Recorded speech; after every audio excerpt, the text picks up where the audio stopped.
I just got home and I wanted to chat. I wanted to talk. Oh my god, trying to get comfortable on this bed. Oh, okay, so I went to my psychology of human creativity class, which I feel like I'm always in such a cool mindset after that class, but it's nearing the end of the semester, and so we had our final projects today and I had to present today, and I created a video that for the class that I had intended on. Like, the whole purpose concept of my project was, what if I create something that I am not expecting others to see? So I kind of had to trick myself and pretend like nobody was gonna see this. And then psych, I was presenting in front of my entire class a video that I had made, and it was a really cool exercise to kind of see, like, what would I do if I was creating just for me, and then like how would I feel if others saw it?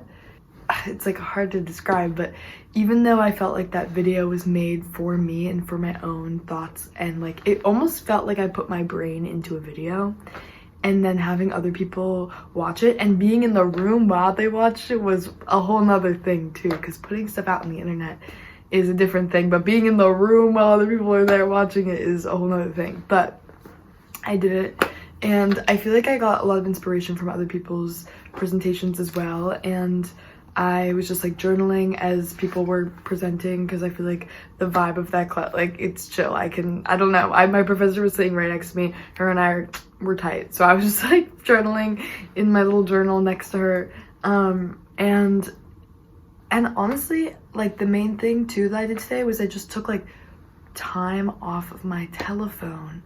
Our phones are always overstimulating us, at least like I'm always getting overstimulated by my phone.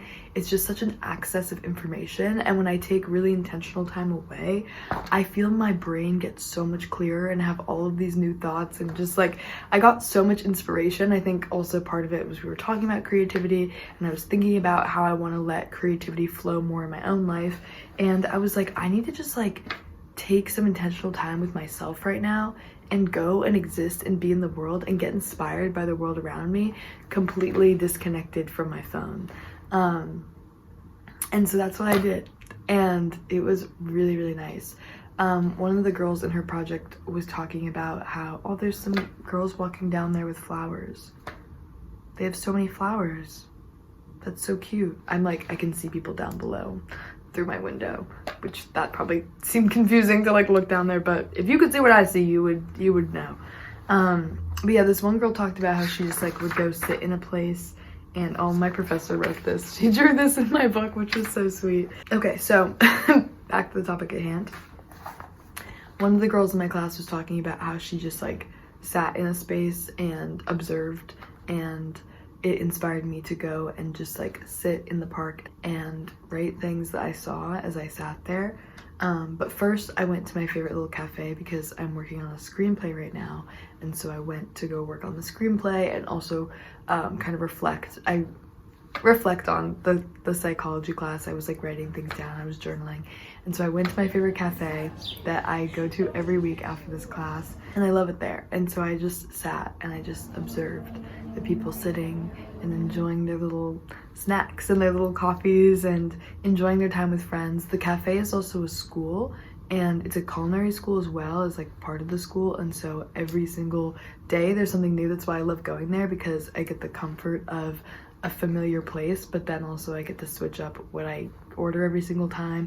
I can't have like a tried and true thing at this cafe because they're always bringing in new stuff, and it's made by the students, so it's really, really cheap, which is really nice. And this like area is also an area that's kind of a part of the school, so it's always filled with students. And I don't go to this particular school in Florence, but I just love hanging out there, and I like hang out there all the time after class, so I bet people probably do think I go to school there. But I was taking in a moment to observe, and I'm just gonna read some of the things I observed.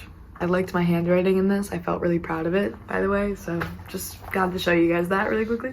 Okay, take a moment to just sit and observe. Sitting in my favorite cafe called the Sanctuary. Well, it's not called the Sanctuary, it's what I call it because it is my sanctuary. Saw an old man walking with 2 tedious cups, a little coffee and a little pastry in his hands, and they were shaking a bit.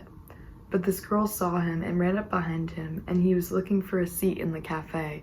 And so she ran up behind him and she said, "Here, come and take my seat."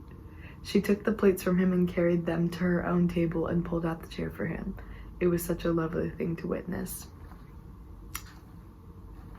It was one of the cutest things I've ever seen. So if you need any, like, I don't know, just some joy into your day, think about that girl holding that man's coffee at the cafe and giving him her seat. It was so sweet because he like clearly was looking for somewhere to sit. It was clearly kind of hard for him to hold his order, what he had in his hand, and she was like, let me just make it easier for him. It's just like the small acts of kindness, and honestly, even just like witnessing it like brightened up my whole mood, and I was like, oh my god, that's so sweet.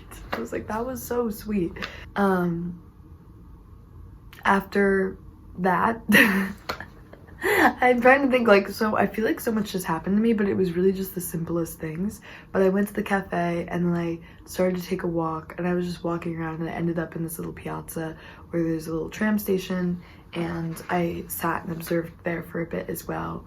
And I wrote, "The piazza by the tram station, beautiful white little flowers surrounding the center. A woman sits on her phone with bright red headphones and is laughing loudly and talking to her friend on the telephone. A couple sits beside her, sharing a big sandwich. They pass it back and forth as old men stand around with beer bellies and pointing at different things. They speak in Italian. A couple runs to catch the bus. They are the only people here who are in a rush." That one kind of sounded like a poem at the end. A little bit. But yeah, these were just some things I observed throughout my day. And then I got on the tram. I hopped on the tram because I saw that it's a tram that takes me like closer to my place. So I was like, you know what, fuck it, I'm gonna hop on the tram real quick and see if I can navigate. It's not a tram stop I usually go to, so I was like, let me see if I can navigate my way home. And then when I was on the tram, it was like one of the more peaceful tram rides I've had in a while, because normally when I go on the tram these days, it's getting so busy in Florence that they're like packed together. Like everyone were like sardined up in the tram together. It's like you have no personal space. Everyone's like back to back to back. But I actually had a seat. I was thinking that it was like so empty. It was so calm. I was like, oh my god, this is the good stuff. I'm back in the tram with no one in here. Because that's how it was when we first got here. It was so much less crowded.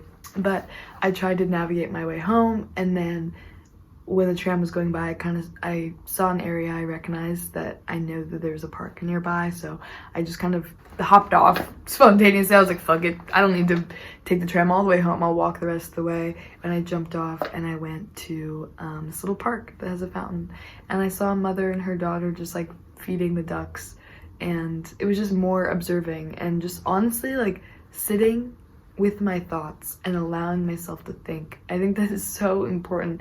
I feel like we're constantly doing things on the go, especially, you know, if you've ever done anything like studying abroad, it's like you're in a new city, that's overstimulating. You're like, you have classes, you're meeting new people, it just feels like a lot is happening at once. And so taking that intentional time to just be where your feet are and enjoy, and just like be with yourself too. Like remind yourself that time with yourself is very precious. And I don't know, like I crave time with myself. I crave having like quality alone time with myself where I can just exist and not think about, I don't know, just like all the other crazy things going on. Like it's just nice to be with me. I love the company of others and people I love as well, but for me it's a little bit easier to be completely present in a place and observe a place if I'm alone, because I don't feel the need to have to, you know, converse, or I don't know. But I also am a chatterbox and I love to talk too, so it's like, you know, it's just kind of the mood that you're in. But I was feeling very observant today and really enjoying just observing and walking around. And so I was writing a lot of different things. Oh yeah, I actually wrote that down in my journal. I wrote, it's easier to be present when you are comfortable in your surroundings, because when I first got here, there was times where I was so overstimulated and overwhelmed by everything, and it was really hard to take it all in and be present, because I was thinking like, what, you know, tram stop am I getting off at? Oh my god, there's all these people. I have to like make sure I have all my belongings with me. I have to walk. Which way am I going? Directions, blah, blah, blah, blah, blah, blah. Like all of these things that like took up my capacity in my brain, and by the time I would get home and finally in a comfortable space, I'd be exhausted because I was expending so much energy like trying to figure out where I was supposed to go and whatnot. But when you're comfortable in a space, it's a lot easier to be present. And so if you do have the luxury of being in a space where you feel very comfortable in it, that's an amazing opportunity to practice presence and, you know, allow yourself to not have to think about all these external things and just, like I said, be where you are, be where your feet are. I wrote down a lot today. It was nice. I also feel like I go back and forth of like sometimes feeling like super inspired to journal and like making fun little funky things in here, and then other times like it overwhelms me. And I think it's just all about like how you do it. And if you release the pressure of like, I can just do whatever I want in my journal, you know? I just realized this is a very personal thing. I keep showing you guys my journal. I should, hey, back up. This is private. No snooping in my journal, okay? It was really nice to just take a moment and observe and enjoy and be present and take time with myself and be off my phone, honestly. We need more of that these days. I need more of that these days. It was just so nice. Oh my god, I loved it. I just wanna know what you're bringing up.